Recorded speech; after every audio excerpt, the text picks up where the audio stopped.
ऐन मोक्यावर लग्नाला नकार दिला तर सगळ्या घरात खळबळ उडाली. सगळे लोक आश्चर्याने आणि रागाने तिच्याकडे पाहू लागले आणि वातावरण पूर्णपणे तंग झालं. शांतीबाईंनी संतापून तिला म्हटलं, लाज नाही का वाटत तुला? हे सगळे पाहुणे जमले आहेत आणि तू या क्षणी लग्नाला नकार देतेस? वेडी झाली आहेस का? पण केतकी काहीही करून झुकायला तयार नव्हती. तिच्या चेहऱ्यावर स्पष्ट राग आणि नाराजी दिसत होती. तिने आईच्या डोळ्यात डोळे घालून थेट विचारलं, का करू मी लग्न त्या मुलाशी जो पाहूही शकत नाही? माझ्या नशिबात कायमचा अंधारच आहे का? म्हणून तुम्ही मला अशा घरात ढकलत आहात. या शब्दांनी शांतीबाईंच्या अंगाचा तीळपापड झाला. रागात त्यांनी हात उचलला आणि केतकीच्या गालावर जोरात थप्पड बसली. सगळे थक्क झाले, कारण कोणीही कल्पना केली नव्हती की वधूच्या रूपात सजलेल्या मुलीचं आणि आईचं असं मोठं भांडण उभं राहील. केतकी क्षणभर गप्प झाली. स्वतःच्याच आईच्या हातचा वार सहन करावा लागला.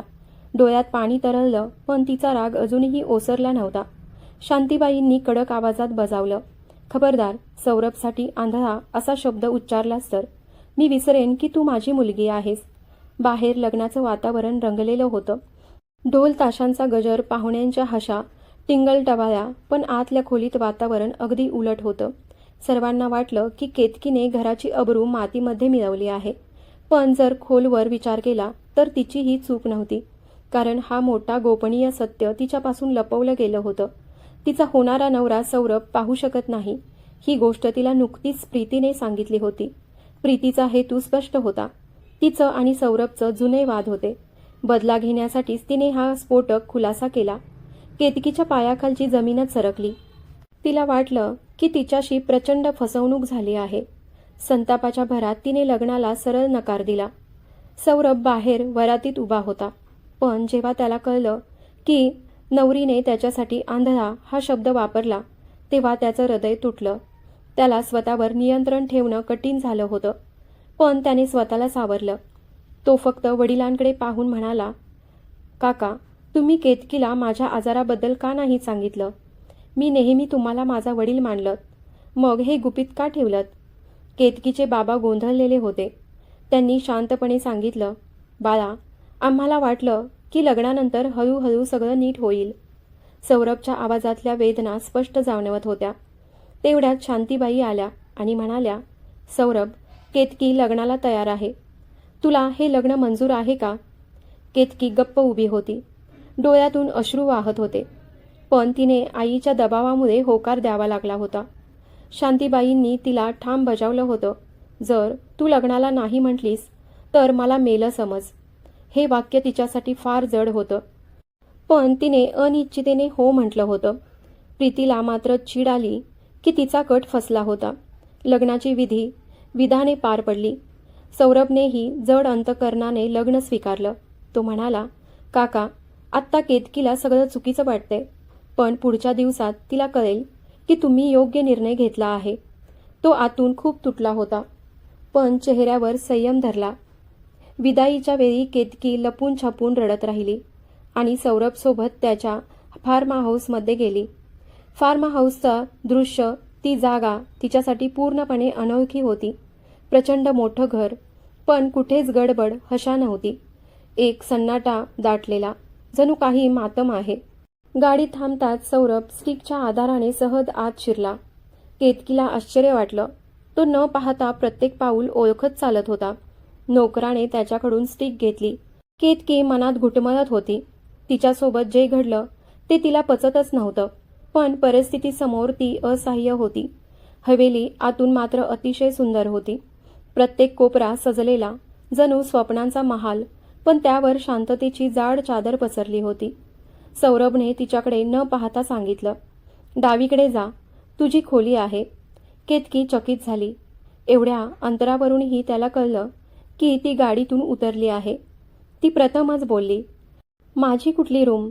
सौरभ थोडा थांबला. त्याच्या डोळ्यांवर काळे चष्मे होते. तो शांत स्वरात म्हणाला, हो, तुमची रूम, आणि तो पुढे निघून गेला. केतकीच्या मनात प्रश्न दाटला, मग आपण वेगवेगळ्या खोल्यात राहणार? सौरभ थबकला आणि काही क्षण शांत राहून म्हणाला, मला नाही वाटत की तुम्ही एखाद्या अपंगासोबत आयुष्य काढायला तयार असाल. जबरदस्तीने तुम्हाला ओझं बनवायचं मला नको आहे, म्हणून तुम्ही तुमच्या खोलीतच राहा. रात्र झाली आहे. त्याच्या आवाजातली खिन्नता दडपलेली होती. केतकीचा संताप पुन्हा उसळला. जर एवढीच दया वाटत होती तर लग्नाच्या वेळी नकार द्यायला हवा होता. आता हे नाटक कशाला? तिच्या शब्दातली कडवटपणा स्पष्ट जाणवत होता. सौरभचे पाय तिथेच थांबले. त्याला जाणवलं की त्याच्या जखमा आणखी खोल होत आहेत. त्याने थंड श्वास घेत म्हणाला, काही कारणं अशी होती ज्यामुळे मी लग्नाला नकार देऊ शकलो नाही, जसं तू देऊ शकली नाहीस. पण मी असा माणूस नाही की जबरदस्ती करून तुला माझ्यावर लादेन. मला एकटं राहायची सवय आहे आणि तुला कुठल्याही प्रकारची वेदना होऊ देणार नाही. त्याचा आवाज सरळ, स्वच्छ आणि निर्धारपूर्ण होता. केतकी रडता रडता हळू आवाजात म्हणाली, पण मला तर एकटं राहायची सवय नाही. तिचा स्वर इतका तुटलेला होता की काही क्षणांसाठी लॉनमध्ये प्रचंड शांतता दाटून आली. सौरभ स्वतःला सावरत म्हणाला, मग तुला काय हवं आहे? त्याचा प्रश्न केतकीच्या मनापर्यंत पोहोचलाच नाही. ती रडतच म्हणाली, काही नाही, आणि नंतर संतापात आपलं लेहंगा सांभाळत उठली आणि सौरभने सांगितलेल्या डाव्या बाजूच्या खोलीत निघून गेली. चुड्यांची खणखण आणि तिच्या सुगंधाने लॉन विरळ झालं होतं. सौरभला जाणवलं की केतकी आता तिथे नाही. तोही शांतपणे आपल्या खोलीकडे निघून गेला. केतकी जेव्हा आपल्या खोलीत पोहोचली तेव्हा दरवाजाला टेकून फुटफुटून रडू लागली. अश्रू थांबायचं नावच घेत नव्हते. गळा हुंदक्यांनी भरून गेला होता. तिने खोलीकडे नजर फिरवली. इतकी मोठी खोली आणि त्यात ती एकटीच, नववधू. तिचं मन घाबरलं. तिला माहेर आठवलं. तिथे नेहमी घरात गजबज असायची. दिल्लीला आजीच्या घरी सुद्धा नेहमीच चहलपहल असे. पण लग्नानंतर आयुष्याचं हे नवं वळण, पहिल्याच रात्री इतक्या एकाकी खोलीत तिला थांबावं लागेल असं तिने कधीच स्वप्नातही विचार केला नव्हता. तिचं हृदय भीतीने थरथरत होतं. खोलीतील शांतता तिला छळू लागली होती. तिने विचार केला, सौरभ भले पाहू शकत नाही, पण तोही तर माणूस आहे आणि तिचा पती आहे. मग आपण वेगवेगळ्या खोल्यात का राहायचं? ही भीती ती सहन करू शकली नाही.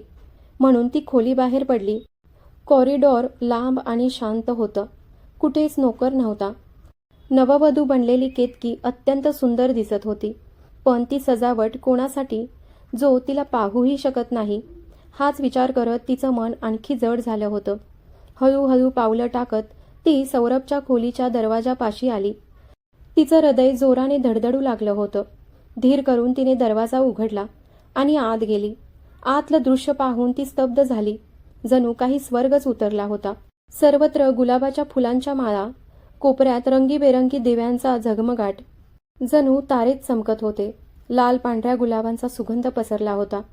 छतावरून लटकणाऱ्या फुलांच्या झुंबराने वातावरण आणखी मोहक झालं होतं. सजवलेल्या पलंगावर फुलांची चादर होती. हे पाहून केतकी काही क्षण पापण्या लवायचंच विसरली. हळूहळू ती खोलीच्या मधोमध आली. तेव्हा झुंबरातून तिच्यावर प्रकाश पडला आणि ती एखादी परीच भासली. अचानक तिला मागे कोणीतरी असल्याचं जाणवलं. ती झटकन वळली. तिच्या समोर सौरभ उभा होता. सौरभ नुकताच फ्रेश होऊन कपडे बदलून आला होता. यावेळी त्याने आपले गॉगल काढले होते. केतकीची नजर त्याच्या डोळ्यांवर पडली. ते डोळे अत्यंत सुंदर होते, गडद रंगाचे, पण त्यात प्रकाश नव्हता. त्याचा चेहरा अत्यंत देखणा आणि पुरुषी आकर्षणाने भरलेला होता. त्याची मजबूत देहयष्टी, कठोर रेषांनी घडलेला चेहरा आणि त्याच्या अंगभूत आत्मविश्वासाने त्याचं व्यक्तिमत्व अतिशय प्रभावी भासत होतं.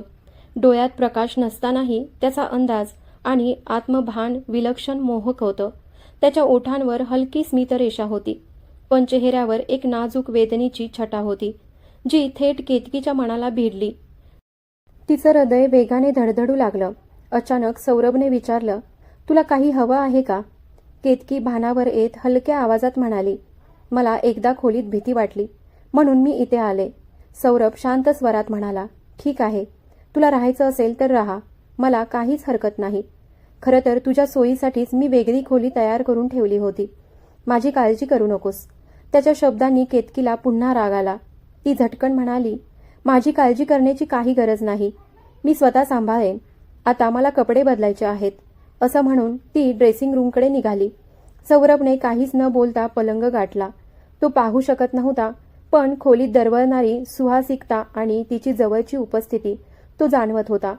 तो फक्त 29 वर्षांचा तरुण होता. त्याच्याही इच्छा, भावना होत्या, पण डोळ्यांचा प्रकाश हरवल्यानंतर तो अंतर्मुख झाला होता. त्याचं जणू आयुष्याशी नातं तुटलं होतं.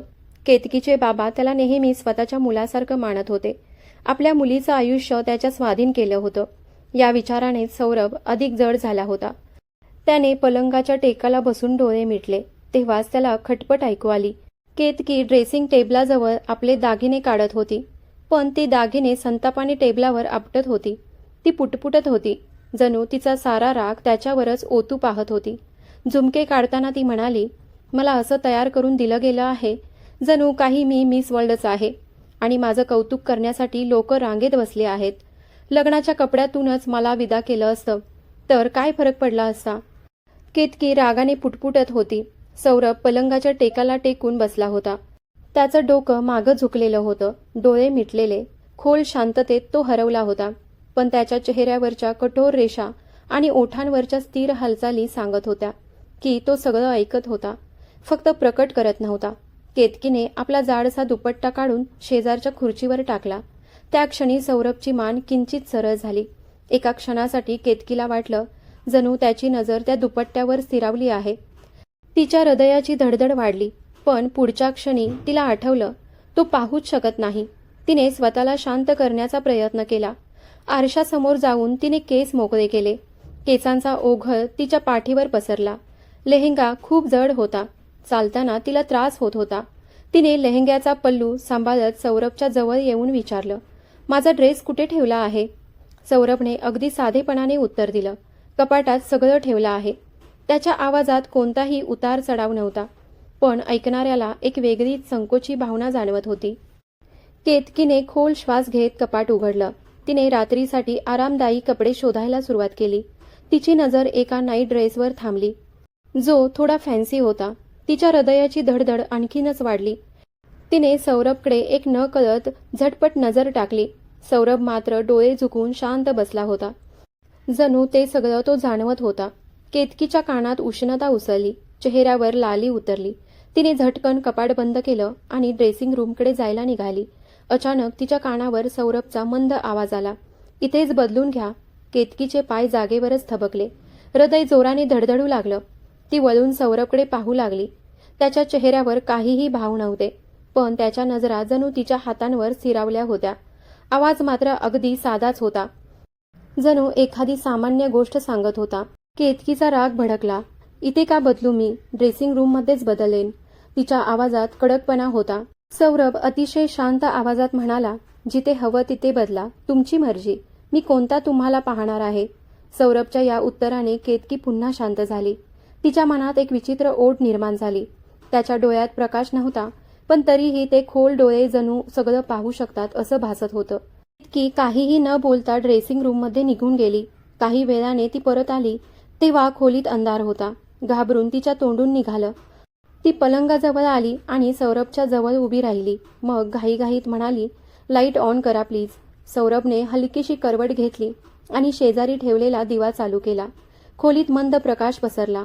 केतकी त्याच्या जवळ बसली आणि हलक्या पण ठाम आवाजात म्हणाली, मला अंधाराची भीती वाटते. लाईट चालूच ठेवा. तुम्हाला काय फरक पडतो, ऑन असो वा ऑफ? तिच्या आवाजात भीतीसुद्धा होती आणि रागही. पण इथे मात्र उलटच घडत होतं. केतकी जितकं बोलत होती तो तितक्याच शांततेने उत्तरं देत होता. यामुळे तिचा धीर वाढला. तिनेही उशी ठीक केली आणि करवट घेऊन त्याच्याकडे पाहू लागली. सौरभसुद्धा तिच्याकडेच तोंड करून पडला होता. त्याचा चेहरा केतकीच्या अगदी जवळ आला. तिच्या श्वासाचा ठोका चुकला. सौरभचे डोळे मिटलेले होते. चेहरा अतिशय देखणा, आकर्षक आणि रेखीव. केतकी त्याच्याकडे बघतच राहिली. तिच्या मनात विचार आला की कदाचित याच्या डोळ्यात प्रकाश असता तर हा किती परफेक्ट असता. तिने आयुष्यात कधी इतका देखणा पुरुष पाहिला नव्हता. हळूहळू तिच्या डोळ्यांवर झोप चढली. सौरभकडे बघत बघतच ती गाढ झोपी गेली. काही वेळाने सौरभचे डोळे उघडले. त्याला आपल्या चेहऱ्यावर केतकीच्या श्वासांची ऊब जाणवली. इतकं जवळचं हे भान होतं की नकळत त्याच्या ओठांवर हलकीच स्मित उमटलं. सौरभच्या चेहऱ्यावर नेहमीपासून हास्य क्वचितच असे, पण आज एका छोट्याशा मुलीच्या आंबट गोड बोलण्यामुळे तो हसला होता. जर त्या क्षणी केतकीने त्याचं ते स्मित पाहिलं असतं तर ती नक्कीच दंग झाली असती. कारण आजवर तिला सौरभ फक्त कठोर स्वभावाचा गंभीर माणूसच वाटत होता. घराच्या एका कोपऱ्यात प्रीती आपल्या आईवडिलांशी हट्ट धरत होती. तिचे डोळे रडून लाल झाले होते. आईला बिलगून ती म्हणत होती, आई, मला सौरभ हवा आहे. तिच्या वडिलांनी कठोर स्वरात उत्तर दिलं, प्रीती, जेव्हा आम्ही तुझं लग्न सौरभशी लावायचं ठरवलं होतं तेव्हा तूच नकार दिलास. तुला तो आवडत नाही असं तूच सांगितलंस आणि तूच रजतशी साखरपुडा केलास. आता रजत परदेशात जाऊन दुसरीकडे लग्न करून आला आहे म्हणून परत सौरभकडे वळतेस. ही तुझी चूक आहे. प्रीतीने अश्रू पुसत उत्तर दिलं. लग्नाच्या वेळीही तुम्हालाच आक्षेप होता. म्हणालात की सौरभ आंधळा आहे. मी आंधळ्याशी लग्न कसं करू? तुम्हीच मला रोखलं, नाहीतर आज मी सौरभची पत्नी असते. वडील संतापाने म्हणाले, मग आम्ही काय करणार? जेव्हा तूच त्याला नाकारलंस तेव्हा तो तुझी वाट का पाहणार? आता तो दुसऱ्याचा झाला आहे. तुझी बहीण केतकी सुद्धा लग्नाआधी नकार देत होती, पण घरच्यांच्या हट्टामुळे तिचं लग्न सौरभशी झालं आणि ती आता सासरी पोहोचली. तुझं रडणं, आक्साबोक्सी करणं आता व्यर्थ आहे. हे ऐकून प्रीती रडू लागली आणि आईला धरून म्हणाली, आई, तूही मला का समजून घेत नाहीस? मी खरं सांगते आई, मला सौरभवर खूपच प्रेम आहे. त्याच्याशिवाय मी जगू शकत नाही. रजतने मला फसवलं, पण सौरभ आजही तसाच आहे. तितकाच देखणा, तितकाच परफेक्ट. त्याच्या आंधळेपणाने काहीच फरक पडत नाही. मी सगळं सांभाळीन, फक्त तुम्ही माझी मदत करा. हे ऐकून तिची आई रागानेच म्हणाली, प्रीती, हे सगळा मूर्खपणा आहे. कालच सौरभ आणि केतकीचं लग्न झालंय आणि आज तू इथे बसून अशा गोष्टी उघड करतेस. तुझ्या बाबांना जर कळलं तर ते संतापाने पेटून उडतील. तुझ्या डोक्यातून सौरभचं नाव काढून टाक. तो आता दुसऱ्याचा झाला आहे आणि हा कटू सत्य तुला मान्यच करावं लागेल. असं म्हणतच आई रागाने तिथून निघून गेली. प्रीती एकटीच उरली. ती जमिनीवरच बसली होती. अश्रूंनी तिचा चेहरा लाल झाला होता. तिचं मन सारे बंद तोडून घाव घ्यावंसं वाटत होतं, पण परिस्थितीने तिला घट्ट जखडलं होतं. सकाळी जेव्हा सौरभ जागा झाला तेव्हा त्याला क्षणभर आठवलंच नाही की काल रात्री त्याचं लग्न झालं होतं. पण जशी त्याने करवट घेतली त्याचा श्वास अडकला. केतकी अगदी त्याच्या शेजारी होती. तिचं शरीर सौरभला बिलगलेलं. तिच्या रेशमी केसांच्या लटा त्याच्या छातीवर पसरलेल्या. तिच्या ओठातून निघणारा मंद श्वास त्याच्या छातीला स्पर्श करत होता. सौरभचं हृदय वेगाने धडधडू लागलं. त्याने हळूच तिला दूर करण्याचा प्रयत्न केला, पण केतकी अजून घट्ट त्याच्याशी बिलगली. तिची निरागसता, तिची ऊब आणि तिचं नाजूक शरीर, हे सगळं सौरभसाठी एक अनमोल खजिना बनलं होतं. तो पाहू शकत नव्हता, पण तिच्या प्रत्येक हालचालीला तो मनापासून जाणवत होता. तिच्या श्वासाची लय, तिचे नाजूक हात, हे सगळं त्याच्या भावनांना जागवत होते. सौरभने धीर धरून तिच्या मानेला हात दिला आणि तिला हलकेच वर ओढलं. केतकी अजूनही गाढ झोपेत होती. अनवधानाने तिने आपलं शरीर त्याच्या छातीवर लपवलं. सौरभ मात्र पूर्णपणे जागा होता. त्याने डोळे मिटले आणि फक्त तिचा स्पर्श, तिचं अस्तित्व अनुभवू लागला. त्याने तिच्या कमरेवर हात ठेवला आणि त्याला असं वाटलं जणू अमूल्य खजिनाच हाती लागला आहे. त्याच्या मनात आवाज आला, हा नाजूक स्पर्श मी कायमस्वरूपी माझ्या बाहुपाशात कैद करून ठेवावा. तो तिच्या सौंदर्यात आणि निरागसतेत हरवला होता. तेवढ्यात केतकी झोपेतच थोडीशी हलली आणि जशी ती पुन्हा सौरभच्या छातीशी अधिक बिलगली, त्याच्या श्वासाला जणू थोडा वेळ थांबावं लागलं. केतकी अचानक हलली आणि झोपेतच धुसर डोळ्यांनी तिच्या शेजारी असलेल्या सौरभकडे पाहू लागली. क्षणभर तिला समजलंच नाही की हा माणूस कोण आहे. ती तर विसरलीच होती की तिचं लग्न झालं आहे. तिचे हात नकळत तिच्या नवऱ्याचा चेहरा धरून बसले होते आणि मग ती हळू आवाजात म्हणाली, आपण कोण? अजूनही तिचं भान पूर्ण परत आलं नव्हतं. तिचं मन जणू थिजलं होतं. तिला हेही जाणवलं नाही की तिने सौरभला आपल्या हृदयाच्या अतिशय खोलवर जाऊन स्पर्श करून टाकला आहे. सौरभच्या डोळ्यातली चमक पाहून ती दचकल्यासारखी झाली. तिच्या कपाळावर केस आले होते. तिला असं वाटलं जणू त्या डोळ्यांनी तिचं संपूर्ण अस्तित्व वाचून टाकलं आहे. ती झटकन मागे सरकली आणि उठून बसली. लाजेने तिचा चेहरा झुकला. जवळ पडलेला दुपट्टा तिने पटकन उचलला आणि उभी राहिली. सौरभही झोपेतून बाहेर आला. त्याने आपले भाव दाटून ठेवण्याचा प्रयत्न केला. फक्त हलकसं स्मित देऊन तो शांत राहिला. शहरातील सर्वात मोठ्या हॉलमध्ये त्या दिवशी सौरभ आणि केतकीच्या लग्नाचा समारंभ सुरू होता. चारही बाजूंनी रोषणाई आणि गडबड होती. प्रत्येकजण त्यांच्या जोडीचं कौतुक करत होतं. दोघे स्टेजवर एकत्र बसले होते आणि त्यांच्या चेहऱ्यावर एक वेगळी चमक झळकत होती. अचानक गर्दीला चिरत प्रीती आली. तिची नजर जशी त्या दोघांवर गेली, तिचं मन जणू जळून खाक झालं. तिच्यासाठी हा मिलनाचा देखावा विषासारखा होता. केतकीच्या खुल्या चेहऱ्यावर आणि त्यात दडलेल्या आनंदात सगळं स्पष्ट दिसत होतं. ती आता सौरभसोबत पूर्णपणे एकरूप झाली आहे. कालपर्यंत जी मुलगी अस्वस्थ आणि गोंधळलेली दिसत होती ती आज फुलून आलेली वाटत होती. हे दृश्य प्रीतीसाठी कुठल्याही घावापेक्षा कमी नव्हतं. तिच्या मनात विचार आला, खूप खुश दिसतेय, बहुतेक कालची रात्र मजेत गेली असावी. तिची नजर सौरभकडे गेली, जो काठीच्या आधाराने खाली उतरला होता. तेव्हाच प्रीतीने विष ओकत म्हटलं, केतकी, तुझ्या आंधळ्या नवऱ्याने मूहदिकाहीत तुला काय दिलं बरं? तो बघू शकत नाही, मग देणार तरी काय? प्रीतीच्या कडवट बोलण्याने केतकीचा चेहरा उतरला. तिने वेदनेने विचारलं, दीदी, तुम्ही कायम असं का बोलता? कधी गोड शब्दही बोलून बघा. त्यावर प्रीतीने चिडून उत्तर दिलं, चुकीचं काय बोलले मी? आंधळा माणूस मूहदिकाही कसा देणार? केतकीच्या डोळ्यात पाणी आलं, पण तिने स्वतःला सावरून शांतपणे उत्तर दिलं, मूहदिकाही दिली नाही, पण त्यांनी मला संपूर्ण रात्र झोपू दिलं नाही. त्यांच्या निशब्द प्रेमाने मला कधीच जाणवलं नाही की ते पाहू शकत नाहीत. त्यांचा अंदाज असा होता की मला फक्त लाजच वाटत राहिली. केतकीच्या बिनधास्त बोलण्याने प्रीती संतापली. तिच्या मनात आग पेटली आणि ती रागाने उठून निघून गेली. केतकीने ओठ चावले आणि चेहरा वळवला, पण तेव्हाच तिला जाणवलं की सौरभ अगदी जवळ उभा आहे. तिचं हृदय जोरजोराने धडधडू लागलं. तिच्या मनात भीती दाटली की काय त्याने माझं बोलणं ऐकलं असेल का? चेहऱ्यावरून काही समजत नव्हतं, जणू त्याने काहीच ऐकलं नाही. पण केतकीच्या मनात एक विचित्रसा दडपण होतं. सगळीकडे गडबड आणि हालचाल सुरू होती. त्या दिवशी केतकी आपल्या माहेरी आली होती. फेऱ्यांच्या विधीसाठी लग्नाला आठवडा झाला होता, पण तिचं मन तिथून परत जाण्याचं नव्हतं. सौरभने सुद्धा कधी तिला दबाव टाकला नव्हता, पण आज तिच्या बाबांनी खास मेजवानी ठेवली होती आणि स्पष्ट सांगितलं होतं, केतकीला सोबत घेऊनच यायचं. स्टडी रूममध्ये दोघं बराच वेळ शांत बसले होते. केतकी नजरा चुकवत राहिली, मग अचानक उठली आणि बाहेर निघून गेली. पण काही वेळाने ती परत आली. तिच्या सावलीने सौरभ ओळखून गेला. ती केतकी हळू आवाजात म्हणाली, मला तुमच्या फार्म हाऊसला जायचं नाही. तिथे खूपच सुनसान आहे. मी इथेच राहते. प्लीज तुम्ही शहरात शिफ्ट व्हा, नाहीतर मला इथेच राहू द्या. सौरभ शांतपणे म्हणाला, आज आपण परत जाऊ.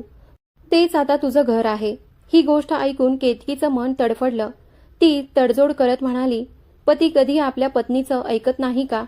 सौरभ तिच्या जवळ आला. अगदी जवळ झुकून हलक्या आवाजात म्हणाला, ज्या दिवशी तू खरंच माझी पत्नी होशील त्या दिवशी ऐकेनही. त्याच्या श्वासाचा उष्ण स्पर्श केतकीच्या कानाला लागला. तिचं हृदय जोरजोराने धडधडलं. सौरभ बाहेर निघून गेला, पण त्याचे शब्द तिच्या मनात बराच वेळ घुमत राहिले आणि तिचा चेहरा लालीने भरला होता. केतकीच्या पप्पांनी रात्रीच्या जेवणानंतर तिला परत पाठवलं. ती फारच वाईट मूडमध्ये होती. घरात पाऊल ठेवताच रागाने तिने आपले दागिने फेकले. नंतर दुपट्टा जमिनीवर टाकला आणि केस झटकून मोकळे केले. मग ती रागाने पलंगावर बसली. सौरभ हळूहळू पावलं टाकत खोलीत आला. त्याने आपले गॉगल बाजूला ठेवले. घड्याळ काढून दराजात ठेवलं. तेवढ्यात केतकी रागाने वळूनच म्हणाली, तुम्ही खूप वाईट आहात. मिस्टर सौरभ शांतपणे म्हणाला, हळू बोला, काही विशेष नाही, सगळं नॉर्मल आहे. केतकीने चिडून उत्तर दिलं, हो माहीत आहे, तुम्ही आंधळे आहात. हे ऐकताच सौरभचे हात शर्टची बटणं उघडताना थांबले. केतकीलाही आपल्या शब्दांचा त्वरित पश्चाताप झाला. हे मी काय बोलले? सौरभ कडवट आवाजात म्हणाला, माहीत आहे मला की मी आंधळा आहे. सांगायची गरज नाही. त्याने शर्ट काढून खुर्चीवर फेकला आणि थेट बाथरूममध्ये जाऊन दार बंद केलं. केतकी तिथेच बसून राहिली. तिच्या डोळ्यात पाणी आलं. ती स्वतःशीच म्हणाली, मी हे काय केलं? सौरभचं मन दुखावलं. जर ते पाहू शकत नाहीत तर त्यांचा काय दोष? हे तर वरदान, शाप सगळं देवाचं असतं. आणि मी त्यावर इतका कटू टोमणा मारला की चुकीचं केलं. मी ती बराच वेळ सौरभची वाट पाहत राहिली, पण तो बाहेर आलाच नाही. शेवटी जेव्हा तो बाहेर आला त्याने नाईट ड्रेस घातला होता. त्याचे रुंद खांदे, मजबूत शरीर स्पष्ट दिसत होतं. केतकीला एका क्षणासाठी वाटलं की तो खरंच सरळ पाहू शकतो, कारण इतक्या आत्मविश्वासाने आणि वेगाने तो चालत होता. पण पुढच्या क्षणी तिने स्वतःला समजावलं, नाही, हे फक्त माझ्या मनाचा भास आहे. सौरभ काहीही न बोलता पलंगाकडे गेला आणि लाईट ऑफ केली. केतकी त्याच्या जवळ जाऊन बसली. हळू आवाजात म्हणाली, आय एम सॉरी, माझ्या तोंडून चुकीचं निघालं. माझा अजिबात हेतू नव्हता की तुमचं मन दुखवावं. प्लीज मला माफ करा. सौरभ शांत राहिला. डोळेही उघडले नाहीत. फक्त म्हणाला, केतकी झोपा, आता खूप रात्र झाली आहे. केतकी रडत म्हणाली, नाही, जोपर्यंत तुम्ही मला माफ करणार नाही मी मागे हटणार नाही. सौरभच्या ओठांवर हलकी स्मित उमटली. तो म्हणाला, ठीक आहे, केलं माफ, आता झोपा. केतकीने सुटकेचा श्वास सोडला आणि त्याच्या जवळ येऊन झोपली. डोळ्यात अजून नमी होती, पण मनात एक वेगळं समाधान होतं. केतकीला सौरभची गोष्ट कळली. त्याच्या वडिलांचा अपघात झाला होता. त्यांना वाचवताना सौरभच्या डोळ्यात काचेचे तुकडे गेले. त्या अपघातातच त्याची दृष्टी कायमची गेली. 16 वर्ष झाली होती. अनेक शस्त्रक्रिया झाल्या, पण प्रकाश परतला नाही. सौरभने हे सगळं न बोलता, न तक्रार करता शांतपणे सहन केलं होतं. हे समजल्यावर केतकीच्या मनात त्याच्यासाठी आणखीनच आदर आणि प्रेम निर्माण झालं. शांतीबाईंना सौरभ स्वतःच्या मुलापेक्षाही प्रिय झाला होता. त्या केतकीला म्हणाल्या, हा माणूस खूप एकटा आहे. मला माझ्या मुलांपेक्षाही तो आवडतो. खूप सबुरीचा आहे. 4 वर्षापासून तो तुटलेला आहे. त्याला सावर, माझी मुलगी. या शब्दांनी केतकीला खूप काहीच विचार करायला लावलं. फार्म हाऊसमध्ये एक दिवस तिने मोलकरणीला विचारलं तर कळलं की सौरभ एखाद्या महत्त्वाच्या कामाने बाहेर गेला आहे. लग्नापासूनच त्याने कमलला कामावर ठेवलेलं होतं, जेणेकरून केतकीला एकटेपणा जाणवू नये. सौरभ नसल्याची संधी घेऊन केतकीने आज स्वतःला सजवलं. ती आरशात स्वतःकडे पाहू लागली. तिचं हृदय वेगाने धडधडू लागलं. तो मला पाहू शकत नाही, पण तरीही मी मनापासून सजते. का तिच्या मनात अजब आनंद उसळत होता. रात्र झाली. ती बराच वेळ सौरभची वाट पाहत राहिली, पण तो परतलाच नाही. थकून हारून तिने आपले कपडे बदलले आणि एक काळ्या रंगाची सिल्क नाईटी घातली. नाईटी घालताना तिला संकोच वाटत होता, पण मनात आलं की तो पाहू तर शकतच नाही, तर मग ही इच्छा मी का नाही पूर्ण करू शकत. जाळीदार डिझाईनची काळी नाईटी तिच्या सौंदर्याला आणखीनच खुलवत होती. ती बिछाण्यावर पडली आणि सौरभच्या आठवणींमध्ये हरवली. हात त्याच्या उशीकडे गेला. हळूहळू तिच्यावर झोपेचं ओझं आलं आणि ती गाढ झोपली. रात्री 2 वाजता सौरभ परतला. त्याच्या कपड्यांवर रक्ताचे डाग होते. चेहऱ्यावर रागाच्या रेषा स्पष्ट दिसत होत्या. तो जणू रस्त्यातील प्रत्येक अडथळा चिरडून टाकेल अशा अवस्थेत होता. तो जड पावलं टाकत वर चढला आणि आपल्या खास खोलीत गेला. शर्ट काढून जमिनीवर फेकला. आरशात त्याच्या शरीरावर चाकूचे अनेक व्रण दिसत होते. त्याने ते साफ केले, औषधं लावली, शॉवर घेतला आणि टॉवेलमध्ये बाहेर आला. त्याला ठाऊक नव्हतं की केतकी परत आली आहे. जसेच त्याने आपल्या खोलीचं दार उघडलं, आतलं दृश्य पाहून तो थबकला. लाईट्स लुकलुकत होत्या. खोलीचं वातावरण पूर्णपणे बदललं होतं. त्याची नजर थेट बिछाण्यावर गेली. काळ्या नाईटीत अप्सरेसारखी दिसणारी केतकी गाढ झोपेत पडली होती. सौरभचं हृदय जोराने धडधडलं. त्याने नकळत आपला हात छातीवर ठेवला. त्याचे पाय आपोआप बिछाण्याकडे वळले. तो गुडघ्यांवर बसला आणि तिला खोलवरून न्याहाळू लागला. तिच्या निरागस चेहऱ्यापासून ते तिच्या नाजूक शरीरापर्यंत सगळं त्याला जाणवत होतं. त्याचा श्वास वेगाने धावू लागला. तो हळूच झुकला आणि तिच्या कपाळावर ओठ टेकवले. मग डोळे मिटले. केतकीने झोपतच हलकीशी करवट घेतली, पण पुन्हा झोपली. काही क्षणांपूर्वी सौरभच्या मनात जो संताप पेटलेला होता, तो क्षणात शांत झाला. त्याने तिच्या गालावर हलके ओठ टेकवले. तिचा नाजूक हात आपल्या बोटात घट्ट धरला. तिच्या शरीरातून येणाऱ्या सुगंधाने तो मंदहोश झाला होता. तो तिच्या मानेला झुकून कुजबुजला. So beautiful. त्याने ओठ तिच्या मानेला टेकवले. तेवढ्यात केतकीच्या अंगावर शहारे उमटले. तिचं हृदय एवढं वेगाने धडधडू लागलं की जणू छातीच्या बाहेरच निघून जाईल. सौरभ हलक्या हसण्यात कुजबुजला. काय झालं मॅडम? एवढा वेळ घेऊन सजलात आणि ही सारी तयारी माझ्यासाठीच ना? तो बोलतच राहिला आणि त्याचे ओठ तिच्या ओठांना स्पर्श करू लागले. केतकी घाबरूनच म्हणाली, प्लीज मागे व्हा, काहीही तुमच्यासाठी नाही. तिने स्वतःला सोडवलं आणि झटकन उठून दूर जाऊन उभी राहिली. सौरभने खोलीतील लाईट मंद केली, तर केतकीने नाईट ड्रेस सावरत लाईट ऑन करायला हात पुढे केला. तेवढ्यात सौरभचा रागीट आवाज दणनला. लाईट ऑन करू नकोस. त्याच्या आवाजाने केतकी थबकली. सौरभला नको होतं की तिने त्याच्या जखमांचे व्रण पाहावेत. केतकी गोंधळून म्हणाली, तुम्ही शर्ट का नाही घातलात? सौरभ काहीही न बोलता कपाटातून ड्रेस काढला आणि रागाने ड्रेसिंग रूमकडे निघाला. दारापाशी पोहोचला तेव्हा केतकीच्या तोंडून अनवधानाने निघालं, याच ठिकाणी बदला ना. सौरभ जागेवरच थबकला आणि कठोर स्वरात म्हणाला, मी आंधळा आहे, तुम्ही नाही. तुम्हाला ते कळत नाही का? असं म्हणत त्याने दार जोरात बंद केलं. केतकीचं हृदय जोराने धडधडू लागलं. अचानक तिच्या मनात विचार आला, काय सौरभ खरंच मला पाहतोय का? ती क्षणभर गोंधळली. सौरभ रागाने बाहेर आला. तिच्याकडे पाहिलंही नाही आणि थेट बिछाण्याकडे गेला आणि पडला. केतकी जागेवरच उभी राहिली. त्याच्याकडे पाहत राहिली. काहीतरी कमी आहे, काहीतरी अपूर्ण आहे असं तिच्या मनात सतत घुमत होतं. ती हळूहळू चालत त्याच्या जवळ आली आणि टेबलवर ठेवलेला मोबाईल उचलायला हात पुढे केला. तेवढ्यात सौरभने तिचा हात झटकन पकडला. त्याच्या डोळ्यात तीव्र चमक होती. तो दबक्या आवाजात म्हणाला, आपल्या जागेवर जा आणि शांतपणे झोपी जा, नाहीतर माझ्यातला जो सैतान आहे ना, तो जागा झाला तर तुला संपूर्ण रात्र फक्त तुझ्या स्वतःच्या हुंदक्यांचा आवाज ऐकू येईल. मग प्रत्येक रात्री तुला झोपेसाठी तडफडावं लागेल. सौरभचे प्रत्येक शब्द जणू धमकीसारखे घुमले. केतकी दचकली, थररली. तिचा आवाज भरून आला, प्लीज सौरभ. सौरभने डोळ्यांवर हात ठेवले आणि तसेच आडवा झाला. घाबरलेल्या केतकीने घाईघाईत लाईट चालू केली. अचानक पसरलेल्या उजेडाने सौरभने डोळ्यांवरचा हात हटवला आणि तिच्याकडे कठोर नजरेने पाहिलं. प्रकाशात त्याने केतकीच्या सौंदर्याकडे नीट पाहिलं. मनातले सगळे जज्बात आवरण्याचा प्रयत्न करत होता, पण त्याच्या डोळ्यातली ती तडफड स्पष्ट झळकत होती. केतकी रडता रडता धीर एकवटून म्हणाली, तुम्ही पाहू शकता, बरोबर ना? सौरभ एका क्षणासाठी थबकला. त्याचे ओठ घट्ट झाले, पण डोळ्यात वेगळीच चमक होती. तो तिच्या रूपात हरवला जात होता. त्याने एक खोल श्वास घेतला आणि उठून उभा राहिला. योगायोगाने दोघेही काळ्या कपड्यात होते. सौरभ काळ्या ट्राउझरमध्ये आणि स्लीवलेस कुर्त्यात होता, तर केतकी काळ्या नाईट ड्रेसमध्ये. त्यांची नजरानजर झाली. क्षणातच सौरभने तिच्या कमरेला मिठी मारली आणि तिला आपल्या छातीशी घट्ट ओढलं. तिच्या कानाजवळ झुकून हळू आवाजात म्हणाला, you know very well my wife. इतकं म्हणून त्याने तिच्या कानाच्या पाळीला हलकेच दातांनी कुरतडलं. त्याच्या या स्पर्शाने केतकीच्या अंगावर शहारे आले. तिच्या डोळ्यांसमोर आठवडाभरापूर्वीचा प्रसंग उभा राहिला, जेव्हा ती ड्रेसिंग रूममध्ये कपडे बदलत होती आणि अचानक बाथरूमचं दार उघडून सौरभ आत आला होता. त्या दिवशी ती किती अस्वस्थ झाली होती.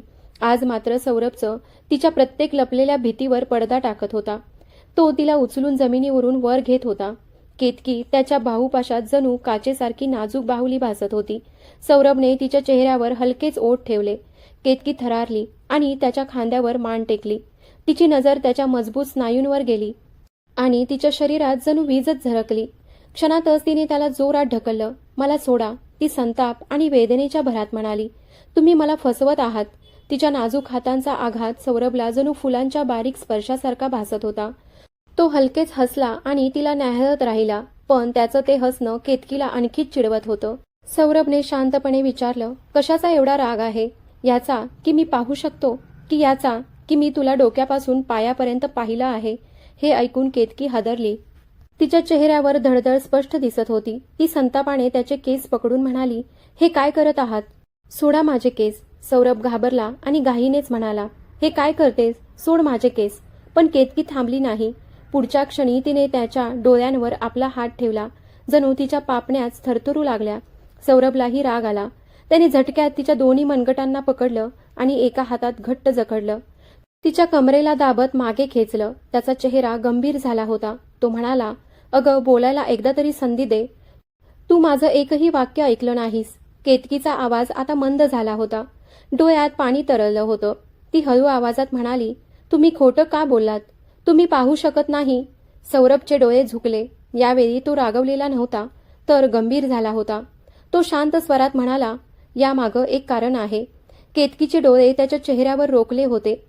तिच्या मनात त्याचा प्रत्येक शब्द ऐकायची आस लागली होती.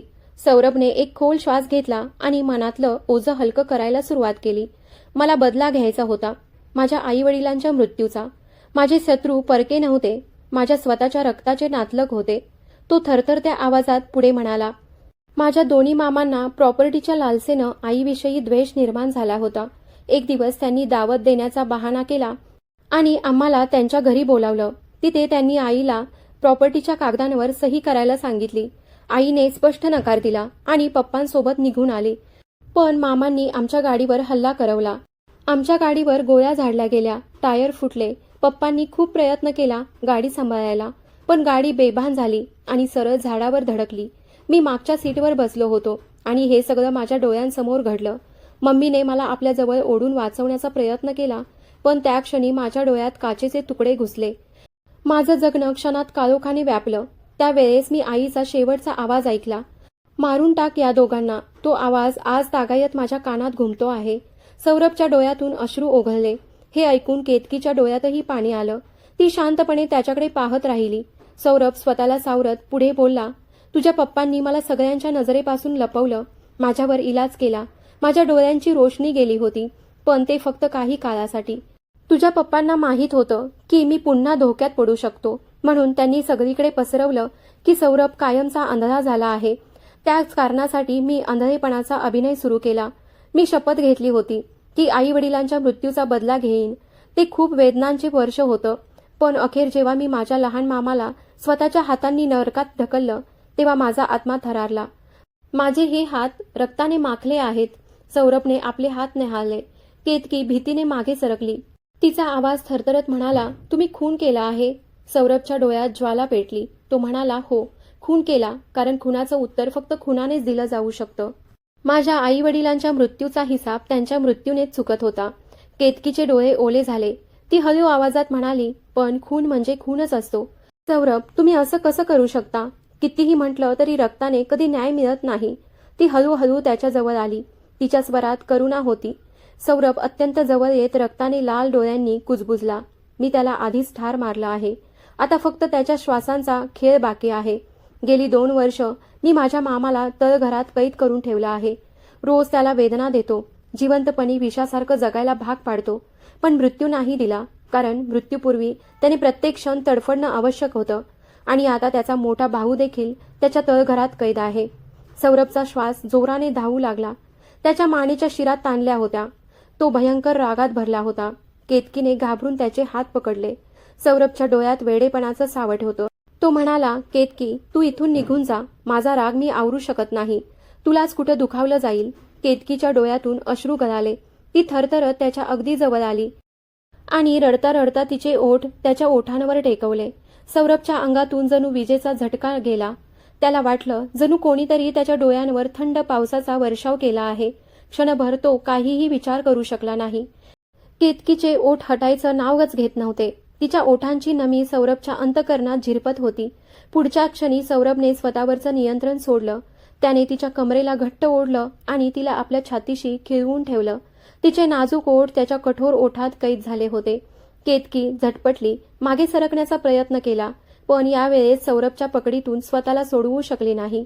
तिचा श्वास सौरभच्या श्वासात मिसळला होता. तो पूर्णपणे बेकाबू झाला होता. त्याने तिचं डोकं आपल्या हातात घेतलं आणि तिच्या श्वासाला आपल्या श्वासात गुंतवून टाकलं. केतकीचा आवाज थरथरत बाहेर आला, सौरभ, प्लीज स्वतःवर कंट्रोल ठेवा.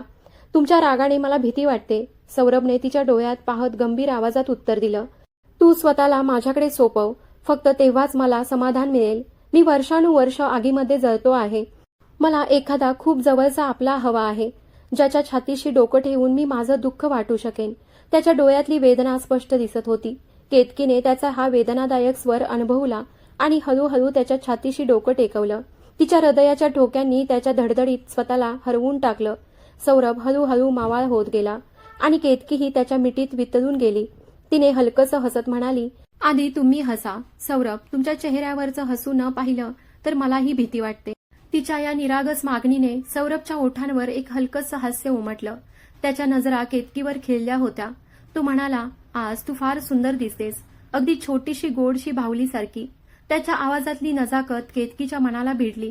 केतकी त्याच्या डोळ्यात हरवली होती आणि तिच्या ओठांवरही एक हलकीशी स्मितरेषा उमटली. तिच्या हृदयाला त्याच्या हसण्याने एक अनोखं समाधान मिळालं. अचानक सौरभने तिला हलक्या धक्क्याने मागे ढकललं. ती सरळ पलंगावर पडली. तिचा श्वास वेगाने धावू लागला. गाल लाल झाले होते. सौरभ तिच्याकडे झपाट्याने आला. त्याच्या नजरा तिच्या शरीरावर फिरत होत्या. त्याने झटक्यात आपला कुर्ता काढून फेकला आणि तिच्या जवळ आला. केतकी घाबरून त्याच्या डोळ्यावर आपले हात ठेवत म्हणाली, का असं करताय? आता तर माझा जीव घ्यायचा विचार आहे का? सौरभ हसला. तिच्या चेहऱ्यावर आपल्या गरम श्वासांचा स्पर्श करून म्हणाला, तुझी ही अवस्था पाहून खरंच माझा जीव जातोय. खोलीत आता फक्त त्यांच्या धडधडीचा आवाज भरून राहिला होता. त्याने हळूहळू तिचे हात बाजूला केले आणि आपल्या गहन नजरेनं तिचं रूप वाचू लागला. तो क्षण केतकीसाठी जणू एखाद्या जादूसारखा होता.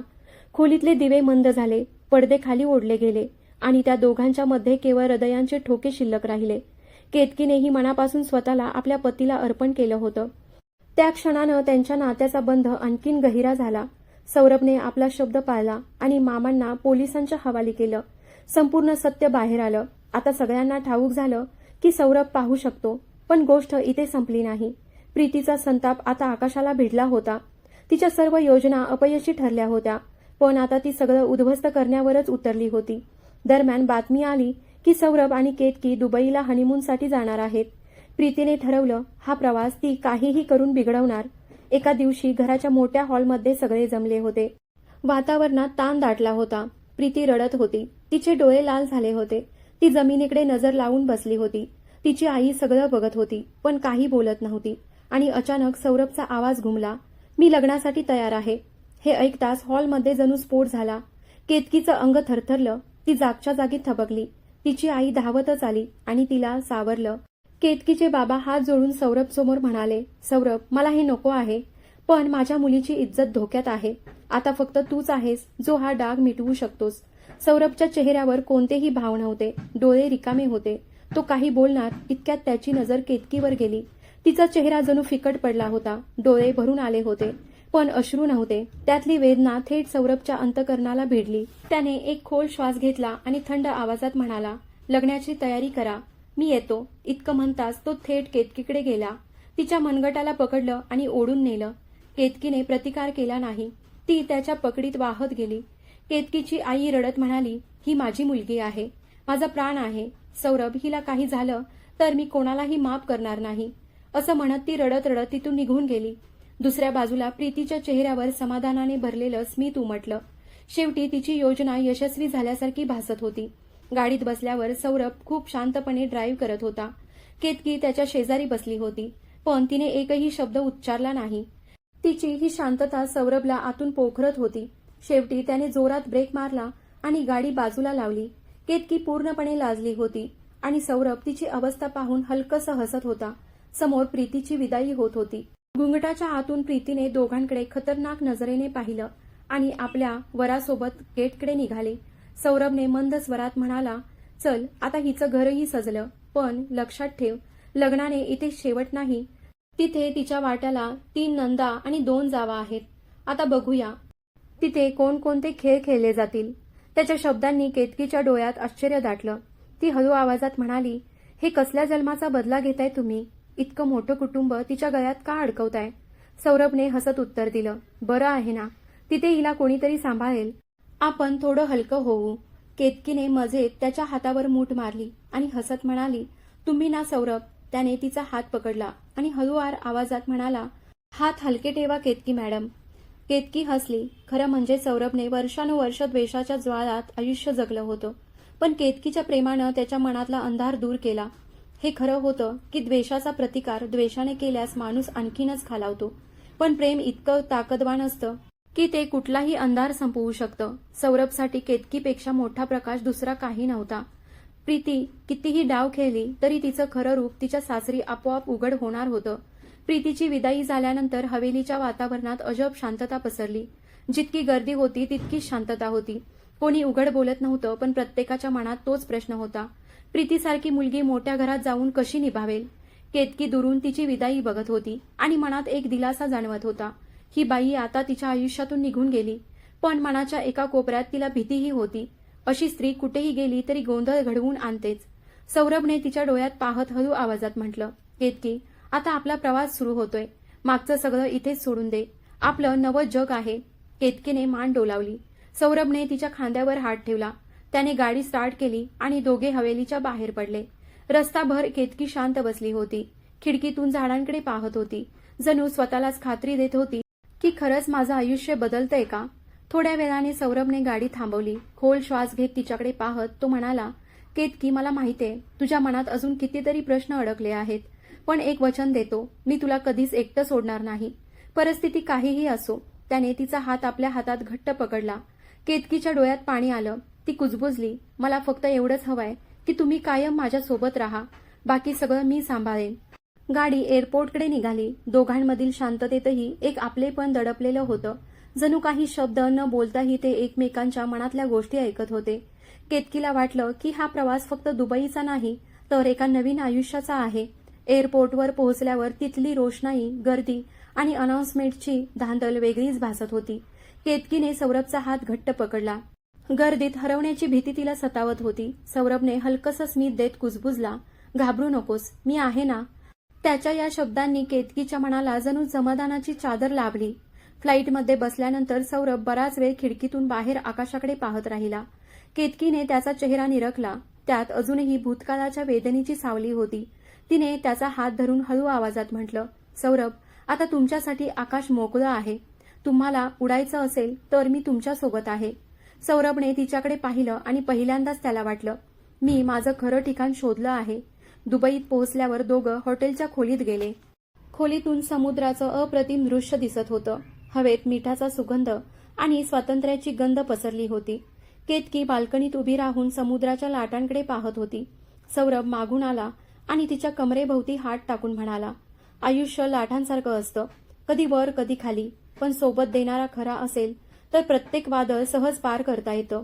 केतकीने त्याच्या डोळ्यात बघत हसून उत्तर दिलं, तुमच्यासोबत असताना मला कुठल्याही वादळाची भीती वाटत नाही, पण तुमच्याशिवाय एक हलकीशी झुळूक सुद्धा मला खाली पाडू शकते. सौरभने तिच्या कपाळावर ओठ टेकवले आणि म्हणाला, हा विश्वासच माझी खरी ताकद आहे. रात्री जेवण झाल्यानंतर ती दोघं खोलीत परतली. शांतता होती, पण फक्त त्यांच्या श्वासांचा आवाज पसरला होता. सौरभने तिच्याकडे पाहून म्हणाला, केतकी, आता मला हवंय की आयुष्याचा प्रत्येक क्षण आपण सोबत घालवू, सुखात असो वा दुःखात. तू माझं शेवटचं प्रेम आहेस. केतकीच्या डोळ्यात पाणी आलं. ती हळू आवाजात म्हणाली, आणि तुम्ही माझं पहिलं आणि शेवटचं प्रेम आहात. त्या रात्री दोघांनी पहिल्यांदाच खरं सुख अनुभवलं. केतकीला जाणवलं की तिचं आयुष्य खरंच बदललं आहे, पण नशीब इतक्या सहज कोणाला सोडत नाही. हॉटेलच्या लॉबीमध्ये ठेवलेल्या वर्तमानपत्रात मोठ्यात छापण्यात आलं होतं, प्रीतीच्या सासरी बवाल, नणंद आणि जावांशी वाद, वराच्या कुटुंबाकडून गंभीर आरोप. हे वाचताच केतकीचं हृदय जोराने धडधडू लागलं. सौरभने वर्तमानपत्र उचललं, दीर्घ श्वास घेत म्हणाला, पाहिलंस ना, मी सांगितलं होतं, ही बाई जिथे जाईल तिथे बर्बादी घेऊनच जाईल. केतकीने त्याच्या डोळ्यात पाहून हलक्या आवाजात सांगितलं, सौरभ, आपल्याला आता तिच्याबद्दल विचार करण्याची गरज नाही. तिने स्वतःचा मार्ग स्वतः निवडलाय. आपला मार्ग पूर्णपणे वेगळा आहे. सौरभने तिचं म्हणणं मान्य केलं आणि वर्तमानपत्र टेबलावर ठेवलं, पण त्याच्या मनाच्या कोपऱ्यात खात्री होती, प्रीती इतक्या सहज त्याच्या आयुष्यातून नाहीशी होणार नाही. दुबईची ती रात्र त्यांच्यासाठी जणू एका नवीन पुस्तकाच्या पहिल्या पानासारखी होती. समुद्राच्या लाटांचा आवाज आणि खिडकीतून आत झिरपणारा प्रकाश. सकाळी केतकी अजून झोपेत होती. सौरभ तिच्या चेहऱ्याकडे पाहत होता आणि तिला कुजबुजला की मला वाटतं माझं अपूर्ण आयुष्य आज पूर्ण झालं आहे. दोघांनी हसत दिवसाची सुरुवात केली. ते दिवसभर दुबई फिरले. त्यांनी आपल्या प्रत्येक क्षणांना मनात आणि कॅमेऱ्यात बंदिस्त केलं. केतकीच्या निरागस चेहऱ्याने सौरभच्या ओठांवर वारंवार हसू फुलवलं होतं. तो कित्येकदा तिचा हात धरत होता, जणू सांगू पाहत होता की आता त्याच्या जगात फक्त तीच आहे. पण आनंदाच्या क्षणातही नियतीचा दुसरा चेहरा हळूहळू समोर येत होता. हॉटेलमध्ये परतल्यावर रिसेप्शनवरून पासपोर्ट घेताना केतकीला एक पांढरा लिफाफा मिळाला. त्यावर फक्त तिचं नाव लिहिलं होतं. केतकी लिफाफा उघडून चिठ्ठी वाचू लागली. केतकी, तुला वाटतंय माझ्यापासून सुटका झालीय. सत्य हे आहे की मी जिथे जाईन तिथे तुझं नाव सावलीसारखं सोडून जाईन. तुझ्या सौरभला हे खात्री देऊ नकोस की त्याच्या जगात फक्त तू आहेस. ते जग मी आहे आणि मी कधीही हार मानणार नाही. प्रीतीची चिठ्ठी वाचताच केतकीचा चेहरा उतरला. तिचं हृदय धडधडू लागलं. तिला समजलंच नाही की प्रीती दुबईपर्यंत कशी पोहोचली. सौरभने तिचा चेहरा निरखला आणि चिठ्ठी तिच्या हातातून घेऊन वाचली. ती टेबलावर ठेवून तो म्हणाला, केतकी, ती आपल्याला घाबरवून वेगळं करू इच्छिते, पण वचन देतो, काहीही झालं तरी ती आपल्यामध्ये येऊ शकणार नाही. केतकीने त्याच्या डोळ्यात पाहून शांत स्वरात विचारलं, मी घाबरत नाही, पण कधी कधी विचार करते की अशी बाई नेमकं का करत असेल. प्रेम नाही मग पाठलाग का? सौरभने खोल श्वास घेत सांगितलं. काही लोक हट्टी असतात, त्यांना हार मानणं मंजूर नसतं, जरी ते चुकीच्या मार्गावर असले तरी. प्रीती त्यांच्याच जातीची आहे, पण आपल्याला ठरवायचं आहे आपल्या आयुष्यातल्या तिच्या सावलीपासून वाचायचं. त्या रात्री ते दोघं बराच वेळ बाल्कनीत बसून गप्पा मारत राहिले. समुद्राच्या लाटा किनाऱ्यावर आपटत होत्या. केतकीनं सौरभच्या खांद्यावर डोकं ठेवलं आणि हळू आवाजात म्हणाली, तुम्ही सोबत आहात ना, तर मला कुठल्याही सावलीची भीती नाही. सौरभने तिच्या कपाळावर चुंबन घेत कुजबुजला, तुला फक्त उजेड मिळेल, अंधार कितीही खोल असो, तुझा हात धरून मी सदैव उभा राहीन. पण नियतीचा खेळ इथेच संपला नव्हता. दुसऱ्या दिवशी ते डेझर्ट सफारी डिनरला गेले. अचानक सौरभच्या फोनवर कॉल आला. स्क्रीनवर तेच नाव होतं ज्याचा तो तिटकारा करायचा. प्रीती. सौरभने कॉल उचलला नाही, पण त्याच्या चेहऱ्यावरचा तणाव केतकीने वाचला. तिने त्याचा हात पकडून हळू आवाजात म्हटलं, कॉल उचला सौरभ. पळण्यापेक्षा सत्याचा सामना करणं चांगलं. मी इथेच आहे, घाबरण्याचं कारण नाही. सौरभने तिच्या डोळ्यात पाहिलं. त्या निरागस डोळ्यातून त्याची बेचैनी नाहीशी झाली. त्याने दीर्घ श्वास घेतला आणि कॉल रिसीव्ह केला. दुसऱ्या बाजूने थंड पण विषारी आवाज आला. काय रे, कसा आहेस? माझ्या होणाऱ्या नवऱ्या, की सांगू दुसऱ्याच्या कुशीत बसलेला माझ्या स्वप्नांचा सौदागर. सौरभच्या अंगातून संताप उसळला. प्रीती, ऐक, तुझी घाणेरडी विचारसरणी आणि घाणेरड्या डावांचा शेवट आजच आहे. विसरून जा की मी कधी तुझा होतो किंवा होऊ शकतो. माझ्या मनात आता फक्त आणि फक्त केतकी आहे. आणि जर पुन्हा आमच्यामध्ये आलीस तर तुला नामोनिशान पुसायला मला वेळ लागणार नाही. पलीकडून हलकीशी हसण्याची आवाज आली. सौरभ, तुला वाटतं हा खेळ तुझ्या हातात आहे? तुला कल्पनाही नाही की मी किती खोल मुळं रोवली आहेत. तुझा भूतकाळ माझ्या हातात आहे आणि हो, तुझ्या प्रिय पत्नीला मी कधीही शांत जगू देणार नाही. असं म्हणून फोन कट झाला. केतकीने त्याच्या डोळ्यात पाहून शांत स्वरात सांगितलं, घाबरण्याची गरज नाही. फक्त शहाणपणानं पावलं टाकायची आहेत. जर ती म्हणते की तिच्या हातात तुझ्या भूतकाळाची चावी आहे, तर आधी आपल्याला ते रहस्य समजून घ्यायला हवं.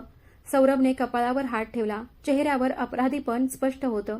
केतकी, माझ्या भूतकाळात फक्त अंधार आहे, पण एक रहस्य आहे जे कोणालाच सांगितलं नाही आणि कदाचित त्याचाच आधार घेऊन प्रीती आपल्याला तोडण्याचा प्रयत्न करते. केतकीने त्याचा हात घट्ट धरला. मला सांग, मी तुझी पत्नी आहे. तुझा भूतकाळ जाणून घेण्याचा मला पूर्ण हक्क आहे. आणि विश्वास ठेव, सत्य कितीही भयानक असलं तरीही मी तुझी साथ सोडणार नाही. काही वेळ शांतता पसरली आणि मग सौरभने डोळे मिटून पुटपुटलं, एक चूक आहे जी आठवली की माझं मन अजूनही थरथरतं आणि बहुतेक प्रीतीपर्यंत ती पोहोचली आहे. केतकीचे डोळे विस्फारले. कुठली चूक? सौरभच्या डोळ्यात पाणी आलं. तो म्हणाला, एक अपघात ज्याने माझ्या आयुष्याची शांती हिरावून घेतली. त्या दिवसापासून मी कधी शांत झोपू शकलो नाही. जर प्रीतीने खरंच तो भूतकाळ आपल्या हातात घेतला असेल तर ती कधीही त्याला शस्त्र बनवून आपल्याला तोडण्याचा प्रयत्न करेल. केतकीने त्याचा चेहरा आपल्या हातात घेतला आणि शांत आवाजात सांगितलं, मग हीच ती वेळ आहे सौरभ, जेव्हा आपण दोघं मिळून भूतकाळाला सामोरं जाऊ. पळून गेलास तर भूतकाळ कायम पाठलाग करेल, पण जर त्याच्या डोळ्यात डोळे घालून उभा राहिलास तर कोणतीही प्रीती आपल्याला हरवू शकणार नाही. तिच्या शब्दांनी सौरभच्या मनात एक अनोखं समाधान भरलं. तो म्हणाला, खरंच तू माझं धैर्य आहेस केतकी. तुझ्यासोबत असताना मला कोणाचाही भय नाही. तेवढ्यात केतकीचा फोन वाजला. व्हॉट्सअपवर एक व्हिडिओ मेसेज आला होता. व्हिडिओ सुरू होताच तिचे हात थरथरले. तोच अपघात ज्याबद्दल सौरभ आत्ताच सांगत होता. केतकीने व्हिडिओ थांबवून फोन टेबलवर ठेवला. तिने सौरभकडे पाहिलं. तिच्या चेहऱ्यावर कोणताही प्रश्न नव्हता, आरोप नव्हते, फक्त विश्वास होता. विश्वास की तिचा नवरा कितीही तुटलेला असो, तिने आपल्या प्रेमाने त्याला सांभाळायचं आहे. सौरभचा गळा भरून आला. शब्द बाहेर आले नाहीत. त्याने तिचा हात घट्ट पकडला. केतकीने डोळ्यात पाणी आणून म्हटलं, सौरभ, माणूस चुकतो, कधी परिस्थितीमुळे, कधी रागामुळे, पण आयुष्य प्रत्येकाला दुसरी संधी देतं. आत्ताच आपल्यासमोर तो क्षण उभा आहे. तू जितका स्वतःला लपवशील तितक्या प्रीतीसारख्या लोकांना फायदा होत राहील. पण जर तू स्वतःची सच्चाई जगासमोर ठेवलीस तर कोणालाही तुला ब्लॅकमेल करण्याचा हक्क उरणार नाही. केतकीच्या शब्दांनी सौरभच्या डोळ्यातून अश्रू वाहू लागले. त्याला जाणवलं की केतकी फक्त पत्नी नाही, ती त्याच्या आयुष्यातला तो प्रकाश आहे जो त्याला अंधारातून खेचून बाहेर काढतो. अनेक वर्षांनी त्याने स्वतःला इतकं हलकं जाणवलं. हळू आवाजात तो म्हणाला, तू बरोबर आहेस केतकी, मी आता पळणार नाही. जे काही होईल मी स्वतः सगळ्यांना सांगेन. माझी चूक मान्य करीन, जेणेकरून कोणीही ती आपल्या विरुद्ध वापरू शकणार नाही. काही दिवसांनी हवेलीत सगळे नातेवाईक जमले. घरभर शांतता पसरली होती. प्रत्येकाची नजर सौरभवर खिळली होती. सौरभने थरथरत्या स्वरात सत्य सांगितलं. तो ज्या गुन्ह्याने तुटला होता, ज्या अपघाताने त्याचं आयुष्य हादरलं होतं, त्याची कबुली दिली. तो कित्येक वर्ष घाबरून जगत होता. लोक मला द्वेष करतील या भीतीने. तेवढ्यात केतकी पुढे आली आणि स्पष्टच म्हणाली, हो, हे सत्य आहे, पण हेही सत्य आहे की माणूस आपल्या चुका मान्य करून बदलू शकतो. आणि सौरभने ते केलं आहे. आजचा सौरभ कालचा नाही. तिच्या शब्दांनी सगळ्यांचे डोळे पाणावले. कुणीही सौरभला दोषी ठरवलं नाही. उलट चूक मान्य करून मानवतेचा आदर्श दाखवल्याबद्दल त्याला समजावून घेतलं. दुसरीकडे सगळ्यांना तोडण्याचं स्वप्न पाहणाऱ्या प्रीतीची चाल उलटी पडली. सत्य आधीच समोर आल्याने ब्लॅकमेल करण्यासारखं काही तिच्याकडे उरलंच नाही. ती संतापाने निघून गेली. हळूहळू सगळ्यांच्या नजरेतून गायब होत गेली. सौरभने सुटकेचा श्वास घेतला. त्याने केतकीला जवळ ओढत म्हटलं, तू नसतीस तर मी कधीही हिंमत केली नसती. केतकी हसली. मी आहे सौरभ. नेहमी लग्न म्हणजे फक्त आनंदात साथ देणं नाही, तर कठीण क्षणी एकमेकांना धरणंही आहे. सौरभने तिचा हात आपल्या हातात घेतला. आता वाटतंय माझ्या आयुष्यात खऱ्या अर्थाने नवी सुरुवात झाली आहे. केतकीने त्याच्या डोळ्यात पाहिलं. प्रत्येक कठीण प्रसंगांवर सोपेपणा येतो. आता आपला कठीण काळ संपला. हवेत सुकून होता. आकाशातील तारकांनी जणू साक्ष दिली. खरं प्रेम प्रत्येक अंधार पुसतं. त्या रात्रीनंतर सौरभ आणि केतकीचं आयुष्य प्रेम आणि विश्वासाच्या धाग्याने घट्ट बांधलं गेलं, जी कोणीही तोडू शकत नव्हतं. खिडकीतून बाहेर पाहिलं तर आकाशावरचे ढगही जणू सांगत होते, साऱ्या चिंता मागे राहिल्या. सौरभ अनेक वर्षांनी मनापासून हसत होता. डोळ्यातलं ओझं, आतली भीती दोन्ही नाहीसे झाले होते. त्याने केतकीचा हात घट्ट पकडला. केतकीने त्याच्या तळहातावर हलकेच कर ठेवला. तिला जाणवलं सौरभचं हृदय आता शांत झालं आहे. त्याची धडधड बेचैनीत नाही तर समाधानात आहे. तिने हळूच विचारलं, आता ना काही खोटं आहे ना काही भीती, फक्त आपण दोघं आणि आपलं प्रेम. सौरभने मान डोलवली. तो वादा जणू त्यांच्या श्वासात उतरला. दोघं काही काळ शांत बसले, पण त्या शांततेत इतक्या गोष्टी सांगितल्या गेल्या की शब्दांची गरजच भासली नाही. ती शांतता त्यांची सर्वात खोल, सर्वात खरी गोष्ट ठरली. अचानक सौरभ म्हणाला, माहितीये का केतकी, जेव्हा तू पहिल्यांदा माझा हात धरला होतास तेव्हाच समजलो होतो, आता काहीही झालं तरी मी एकटा नाही. केतकीने हसत उत्तर दिलं. आणि मला तेव्हाच उमगलं होतं, हे नातं केवळ योगायोग नाही, वरून आपल्याला एकमेकांसाठीच पाठवलंय. सौरभने तिला मिठीत घेतलं. त्या क्षणी वाटलं जणू त्यांच्या आत्म्याचं संभाषण सुरू आहे. हा फक्त नवरा बायकोचा संबंध नव्हता, तर हा साथीदारांचा संबंध होता, ज्यात वेदना, चुका, सत्य, माफी सगळं सामावलेलं. आणि याच साऱ्या टप्प्यांतून त्यांचं प्रेम अजून भक्कम झालं. प्रीतीचं नाव त्यांच्या विश्वातून पुसलं गेलं. हवेलीच्या भिंती आता त्यांचं हसणं ऐकू लागल्या. सौरभच्या घरच्यांच्या डोळ्यात आता लाज नव्हती, गर्व होता. सगळेजण म्हणत होते सौरभ बदलला, पण केतकी जाणत होती सौरभच्या अंतःकरणात नेहमीच चांगुलपणा होता. फक्त त्याला आरशासारख्या खऱ्या प्रेमाची गरज होती. काही महिन्यांनी हवेलीत आणखी एक आनंद वार्ता दुमदुमली. केतकी आई होणार होती. सौरभच्या डोळ्यात आनंदाश्रू चमकले. त्याने तिच्या कपाळावर चुंबन घेत म्हटलं, आता माझी दुनिया पूर्ण झाली आहे. केतकी मंद हसली. नाही सौरभ, आता आपली नवी दुनिया सुरू झाली आहे. त्या दिवसापासून त्यांच्या आयुष्याने नव्या प्रवासाला सुरुवात केली. प्रेम, विश्वास आणि सोबत हीच त्यांच्या नात्याची खरी ओळख बनली. द्वेष आणि खोटं कितीही खोल असो, खरं प्रेम आणि भरोसा ते कायम पुसून टाकतात. दोन जणांनी एकमेकांचा हात घट्ट धरला की त्यांना वेगळं करण्याची ताकद कोणातच नसते. या कथेतून समजतं, जीवन कितीही गुंतागुंतीचं असो, सत्य आणि प्रेम कधी हरत नाही. खोटं, द्वेष आणि डाव थोड्या वेळासाठी जिंकू शकतात, पण शेवटी मानवता आणि विश्वासच खरी ताकद ठरतात. सौरभचं आयुष्य दुःख आणि अंधाराने व्यापलेलं होतं, पण केतकीच्या सच्च्या मनाने त्याला बाहेर काढलं. जेव्हा कोणी निस्वार्थ प्रेम देतं तेव्हा कठीण रस्तेही पार होतात. प्रीतीने डाव खेळले, खोटं बोललं, लोकांचं आयुष्य बिघडवलं, पण अखेरीस ती स्वतःच आपल्या जाळ्यात अडकली. वाईट कितीही हुशार असलं तरी शेवट त्याचाच वाईट होतो. हा धडा स्पष्ट झाला. सौरभ केतकीचं नातं दाखवतं की नात्यात सर्वात महत्वाचा आहे विश्वास आणि माफ करणं. जर केतकी संशयात अडकली असती तर हे नातं इतक्या दूर आलंच नसतं. आणि सौरभ जर राग, द्वेषात अडकला असता तर त्याला कधी सुख सापडलं नसतं. खरंच प्रेमाची ताकद प्रत्येक द्वेष मिटवते. विश्वास हा नात्याचा पाया असतो. सत्य कदाचित उशिरा समोर येतं, पण त्याचा उजेड प्रत्येक अंधार संपवतो. द्वेष मिटवण्याचा खरा मार्ग फक्त प्रेम आणि सत्य लपवण्याची सर्वात मोठी शिक्षा. एक दिवस ते स्वतःच उघड होतं. मित्रांनो, आशा आहे की ही कथा तुम्हाला आवडली असेल. आवडली असल्यास लाईक करा, चॅनलला सबस्क्राईब करा आणि पुढील अपडेटसाठी नोटिफिकेशन बेल दाबा. धन्यवाद.